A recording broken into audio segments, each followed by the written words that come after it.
अगर समाचार में बात करिए तो गांधीनगर थी समाचार प्राप्त थया छे। गांधीनगरना विधानसभा सत्र में सूत्रोच्चार करवामां आव्या छे।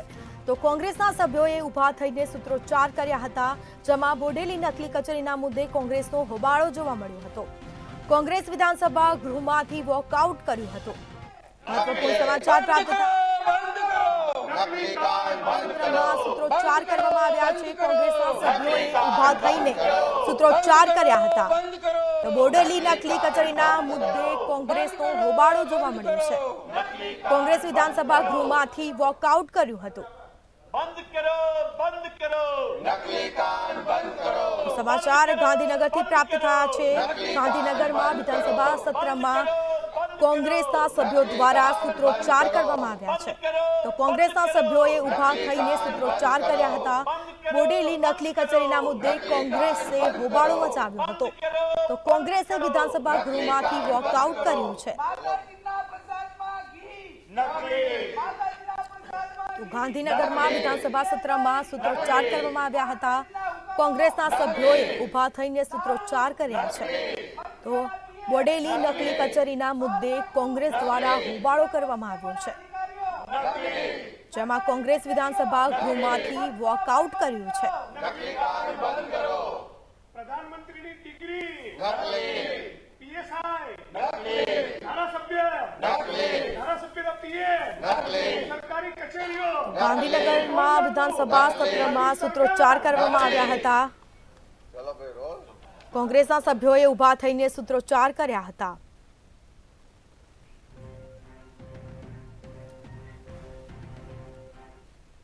नवमा क्रमांक पर मारो प्रश्न हतो। मैं मात्र एटલું જ પૂછ્યું હતું કે છોટાઉદેપુરમાં આવી નકલી સરકારી કચેરીઓ કે જે વિભાગમાંથી ગ્રાન્ટ પણ લેતી હતી એવી કેટલી કચેરીઓ પકડાઈ, એનો જવાબ મંત્રીશ્રીએ ઉત્તરમાં કીધું કે બની નથી।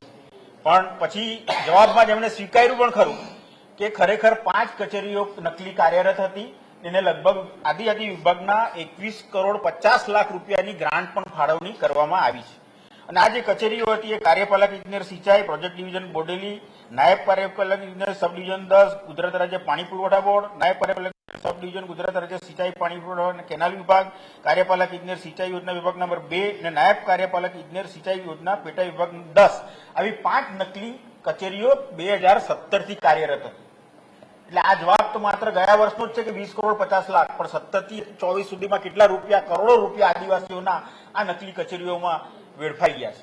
અને પહેલો મારો પ્રશ્ન વિધાનસભામાં એ જ હતો કે નકલી ક્યારે સફળ થાય કે અસલીનો સાથ સહકાર હોય તો અસલી જે છે તો અસલીમાં કોણ એમને સાથ સહકાર આપી શકે?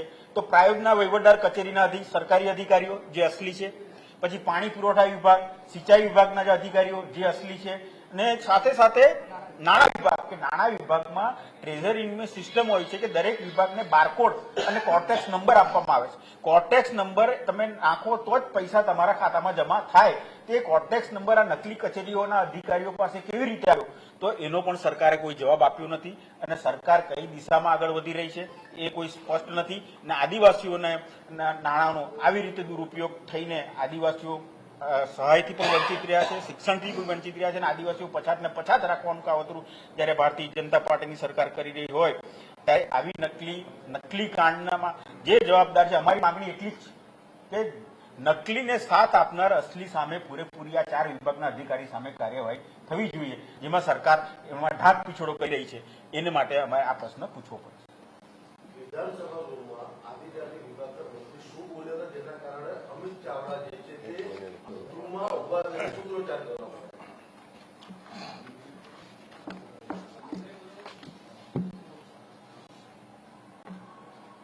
આજે ગુજરાતમાં ડબલ એન્જિન સરકારના રાજમાં ચારે તરફ અસલી કરતા નકલીનું રાજ પ્રસ્થાપિત થયેલું છે। એક તો પ્રધાનમંત્રીશ્રીની ડિગ્રી તો ચાલે જ છે, પણ ગુજરાતમાં નકલી ટોલ નાકું પકડાય, નકલી અધિકારીઓ પકડાય, નકલી ધારાસભ્ય પકડાય, નકલી ધારાસભ્યના પીએ પકડાય, સીએમઓ નો અધિકારી નકલી પકડાય, પીએમઓ નો અધિકારી નકલી પકડાય, નકલી સિરપ પકડાય, માતાજી નકલી ઘી પકડાય, નકલી ચલણી નોટો પકડાય, બધું જ નકલી પકડાઈ રહ્યું છે, ત્યારે આ સરકારમાં લાજવાને બદલે ગાજી રહી છે.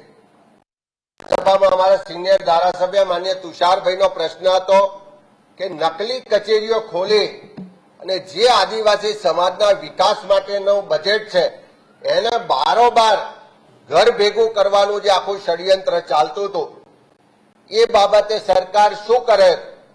તો સરકારે પહેલા તો એમ કીધું કે આવી કોઈ કચેરીઓ અમારા વિભાગ હસ્તક નથી ખુલી. અને ફરી એક પ્રશ્નના જવાબમાં મંત્રી શ્રી સ્વીકારે છે કે આ કચેરીઓ 2017 થી ચાલતી હતી ને 2024માં પકડાઈ. એટલે 8 વર્ષ પછી સરકારને ખબર પડી કે નકલી કચેરી ચાલે છે. અને આ તો એક છોટા ઉદેપુર જિલ્લામાં જ 5 કચેરીઓ ચાલે છે. દાહોદ ને આખા ગુજરાતમાં અનેક જગ્યાએ આવી નકલી કચેરીઓ ચાલે. અને આ એક જ જિલ્લામાં આ નકલી કચેરી મારફત 21 કરોડ રૂપિયાનું ચૂકવણું સરકારે સીધું કર્યું છે. એ સરકારના એકાઉન્ટમાંથી જયારે એકાઉન્ટ ટુ એકાઉન્ટ પૈસા ચૂકવાતા હોય તો અસલી લોકોની સામેલગીરી વગર આ નકલીઓ થાય નહીં. અને એટલા જ માટે અમે પૂછ્યું કે અસલી લોકો કોણ છે? સરકારમાં બેઠેલા કોઈ મંત્રી સંડોવાયેલા છે? સરકારમાં બેઠેલા કોઈ સચિવ સંડોવાયેલા છે? કોઈ ઉપલી અધિકારીઓ સંડોવાયેલા છે? આ અસલી લોકો કોને બચાવે છે? આ અસલી લોકોના સહકાર, મેળાપીપણા અને આશીર્વાદ વગર આ નકલી કાંડો ક્યાંય ચાલી શકે નહીં. 8 વર્ષથી નકલી કચેરીઓ ચાલે છે. ઘણા લાંબા સમયથી નકલી ટોલ નાકું ચાલતું હતું. ઘણા લાંબા સમયથી નકલી દારૂ વેચાય, નકલી ઘી પ્રસાદ બનતો હોય. તો આ બધું નકલી ચાલે છે. તો એમાં અસલી લોકો કોણ જવાબદાર છે એનો જવાબ આપો. ત્યારે આ સરકારના મંત્રી એમ કે અમારા મૃદુ ને મક્કમ મુખ્યમંત્રીના રાજમાં અમે આ પકડ્યું છે.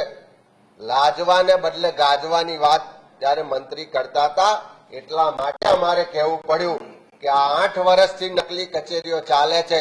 તો એમાં મેળાપીપણાવાળા અસલી અધિકારીઓ, અસલી નેતાઓ કોણ છે એનો જવાબ આપો.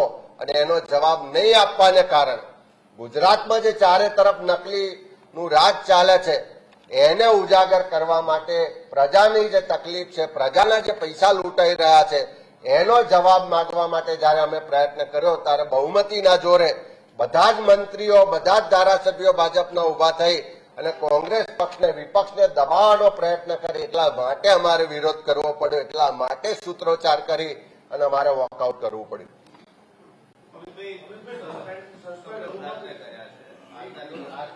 બેઠક માટે બહાર કરવામાં આવે છે. કોંગ્રેસના તમામ સભ્યોની ગૃહમાં હાજર થાય છે. તમે બધાએ મીડિયાના મિત્રોએ જોયું હશે કે ગુજરાતની પ્રજાના પરસેવાના ટેક્સના પૈસા એ સામાન્ય દલિત સમાજનો પરિવાર હોય, આદિવાસી સમાજનો હોય, કોઈ પણ ગરીબ સમાજ હોય એની પાયાની જરૂરિયાત માટે વપરાવા જોઈએ, ખર્ચ થવા જોઈએ. એ જ પૈસા 21 કરોડ જેવી માતબાર રકમ નકલી કચેરીઓ ખોલીનો જો બારોબાર નકલી અધિકારીઓ અને અસલી લોકોના મેળાપીપણાથી લઈ જતા હોય તો શું એના માટે વિપક્ષે ચૂપ રહેવાનું? એના માટે ખોટા જવાબ આપતા હોય તો શું અમારે ચૂપ બેસી રહેવાનું? અને વિધાનસભાના નિયમોના આધીન અમે અમારી જગ્યા પર ઉભા રહીને વિરોધ કર્યો. અમે જયારે વોકઆઉટ કરતા હતા ત્યારે પણ તરફથી ઉભા થઈને એનો જવાબ આપીએ છીએ એમ કહીને રોકવાનો પ્રયત્ન કર્યો તો અમે રોકાયા. પણ ફરી અમે અધ્યક્ષશ્રીને વિનંતી કરી કે આ ઉડાવ જવાબ આપે છે, જૂના કૌભાંડોની વાત કરે છે, પણ 8 વર્ષથી નકલીનું રાજ ચાલે છે એની વાત નથી કરતા. તો એના માટે અમારી જગ્યા પર જ ઉભા છીએ. અમે કોઈ વેલમાં નથી ગયા, કોઈ અસભ્ય વર્તન નથી કર્યું. ફક્ત ને ફક્ત નકલી કાંડને ખુલ્લું પાડવા માટે વિરોધ પ્રદર્શન કર્યું છે, નિયમોને આધીન કર્યું છે. પણ બહુમતીના જોરે પ્રજાનો અવાજ દબાવવાનો પ્રયત્ન થાય ને પ્રજાનો અવાજ જયારે વિપક્ષ બને ત્યારે વિપક્ષને ગૃહમાંથી કેવી રીતે બહાર કાઢી મૂકવા એવો પ્રયત્ન થઈ રહ્યો છે. આ બહુમતીના જોરે સસ્પેન્ડ કરવાનો નિર્ણય લોકશાહીની હત્યા બરાબર છે. આ લોકશાહીનું મંદિર છે.